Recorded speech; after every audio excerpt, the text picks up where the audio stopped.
Start. Good morning students.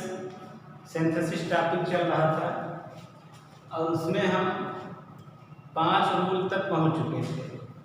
बनाना सीख रहे थे simple sentence, formation of simple sentences, सरल वाक्यों का निर्माण। उसमें आपको बताया गया पहला use of participle, second use of infinitive, third बताया गया यूज ऑफ एडवर्ब, फोर्थ बताया गया यूज ऑफ एडजेक्टिव, फिफ्थ था यूज ऑफ प्रीपोजिशन और 5 तक हम पहुंच गए। 8 नियम हमने बताया, कंजक्शन भी बता दिए एंड 6 रूल तक पहुंच चुके हैं। Use of conjunction and 6 rule तक हम आपको बता चुके थे और सिंपल सेंटेंस बनाने के लिए आपके पास 8 रूल हैं। तो ये जो 7वां नियम हम आपको बताने जा रहे हैं सिंपल सेंटेंस बनाने के लिए, रूल 7 जो है that is most important topic. बहुत बोर्ड एग्जामिनेशन में ऐसे सेंटेंस पूछे जाते हैं और इसका नाम है use of phrase in opposition.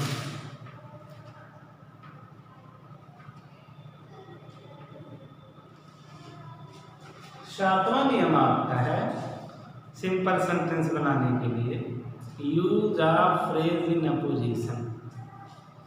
अब जरा इसको समझ लीजिए। फ्रेज मीन्स होता है कथन, वाक्य में कही गई बातें, और अपोजिशन मीन्स होता है side by side, side by side. Side by side means होता है बगल बगल,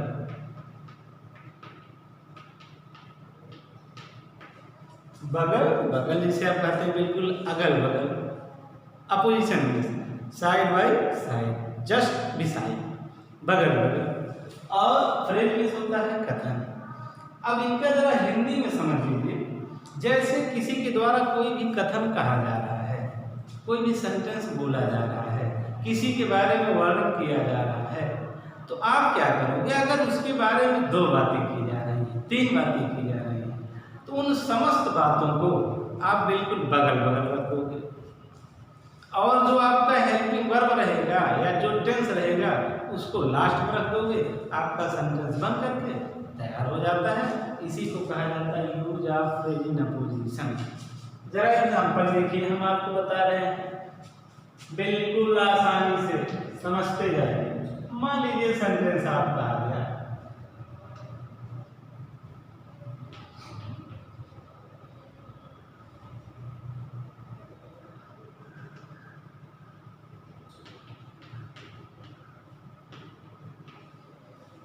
पहला सेंटेंस आ गया Tulsidas was a great poet.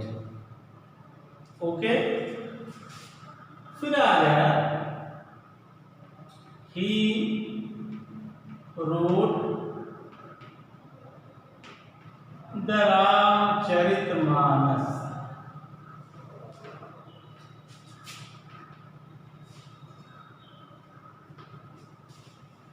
जरा 2 सेंटेंस देखिए, Tulsidas was a great poet, he wrote the Ramcharitmanas.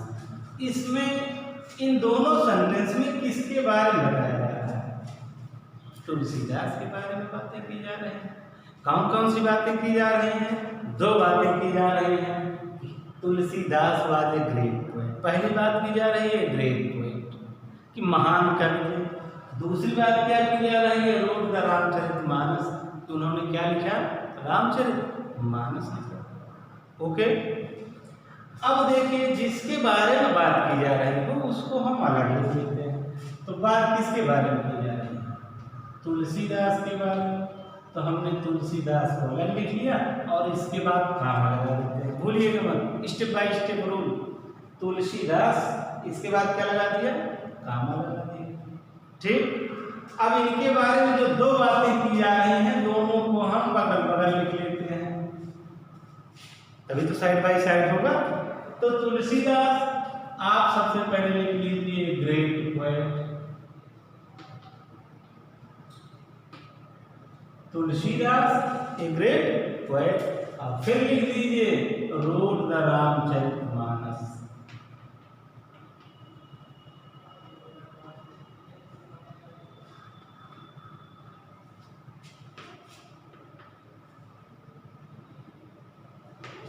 बन करके आपका सेंटेंस तैयार। Tulsidas a great poet road the Ramcharitmanas. Tulsidas एक महान कवि जिन्होंने रामचरितमानस ग्रंथ की रचना की। यही आपको पहला सेंटेंस भी कह रहा है और इसी को आपने बना दिया सिंपल सेंटेंस। दूसरा एग्जांपल देखिए, बिल्कुल आराम से समझिए।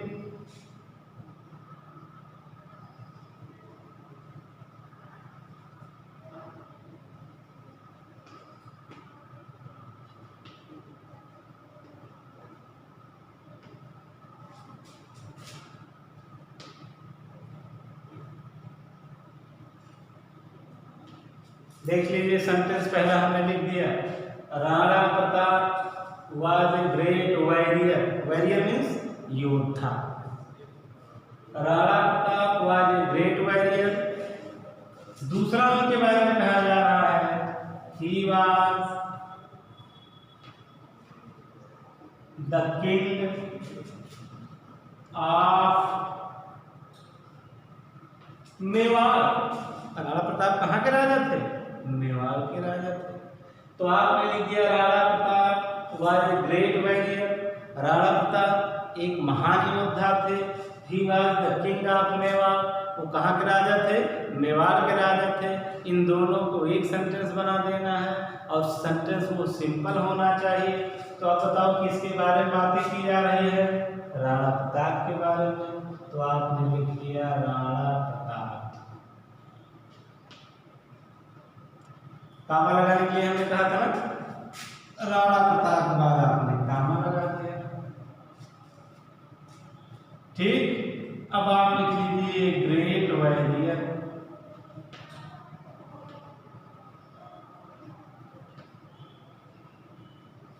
राणा प्रताप ए ग्रेट वॉरियर।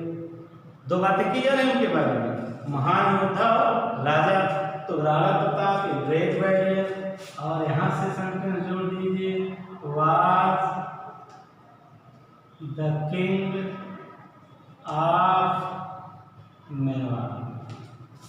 आपका सेंटेंस बन करके तैयार हो गया। राणा प्रताप ए great warrior was the king of Mewar. इसी नियम को कहा जाता है use of phrase in opposition, side by side. दो बातों को साथ साथ रख लेना। एक एग्जांपल और देख लीजिए, तब इस नियम को हम क्लोज करते हैं। आप जरा देख लीजिए, सेंटेंस आ गया, सचिन इज आवर कैप्टन।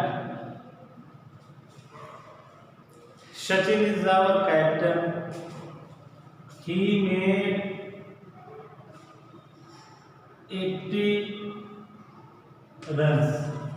हल्का सा सेंटेंस है, बात समझ में आ गई हो तो आप देखिए, बिल्कुल समझ जाइए किसके बारे में कहा जा रहा है? सचिन के। तो आप सबसे पहले क्या लिख लोगे? सचिन कामा, ठीक ना, our captain Sachin our captain. और फिर यहां से क्या कर दोगे? जोड़ दोगे, मेड 80 रन्स। बन करके आपका सेंटेंस तैयार। इसी को कहा जाता है, बहुत इंपॉर्टेंट रूल है, इसमें से सेंटेंस पूछा जाता है। तो ये आपका हो गया use of phrase in opposition, सातवां नियम। अब जरा देखिए आठवां नियम जो आप सिंपल सेंटेंस बनाने का पढ़ने जा रहे हैं।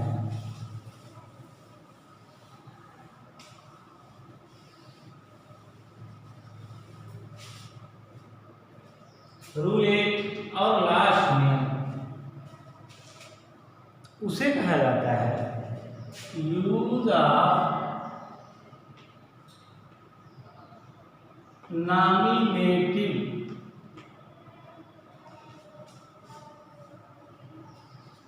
ऑब्सोल्यूट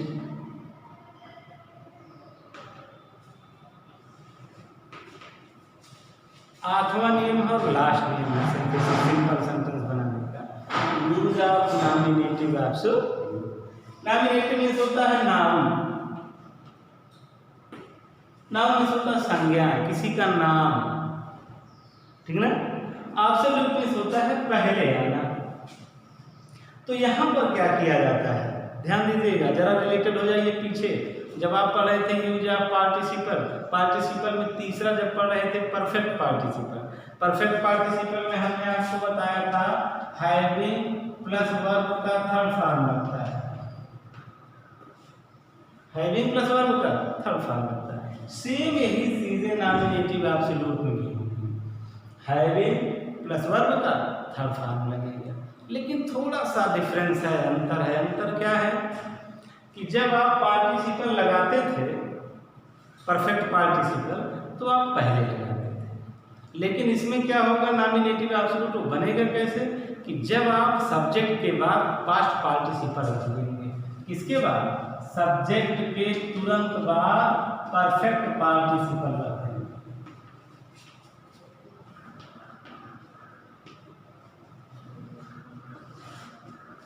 सब्जेक्ट के तुरंत बाद क्या रख देंगे, परफेक्ट पार्टिसिपल, तो वो बन जाएगा ये नॉमिनेटिव एब्सोल्यूट। जरा देखिएगा,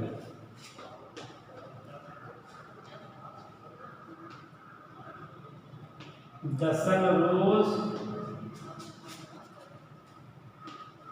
the fog disappear,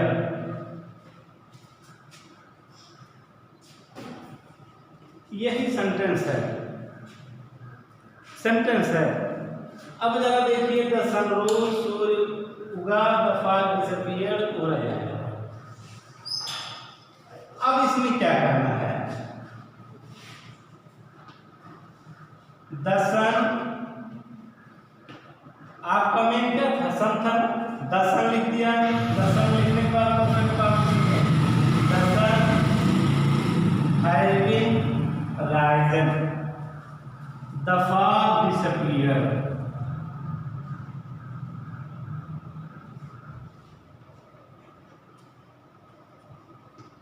The sun having risen, the fog disappeared.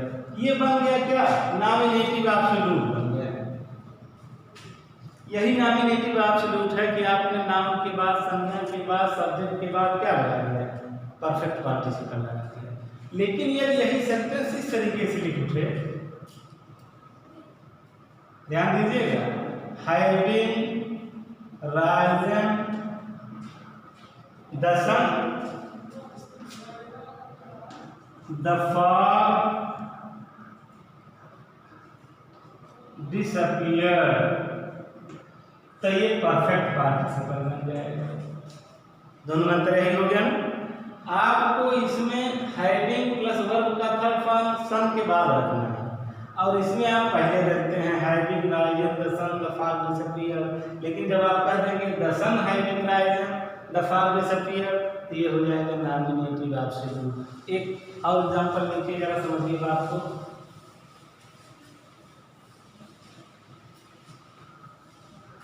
जैसे सेंटेंस आ रहा है,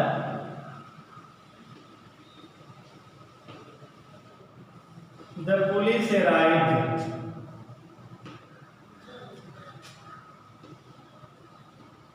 the mob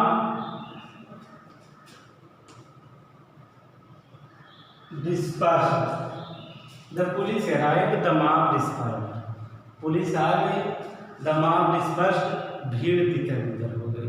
use of nominative absolute बनाना है, तो इसमें आपका है क्या, नाउन, सब्जेक्ट आपका क्या है, द पुलिस। आप सबसे पहले लिख लेंगे द पुलिस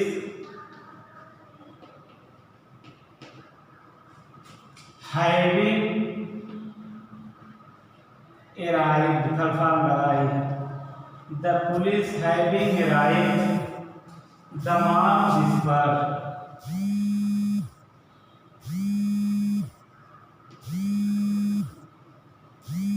इसी को कहा जाता है यूज फ्लामिनेटिव ऐसा सेंटेंस बनाइएगा।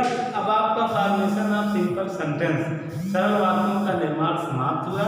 वो 8 प्रकार से बनाया जाता है। 8 नियम आप रख डालिए। 8 नियम का प्रयोग कैसे किया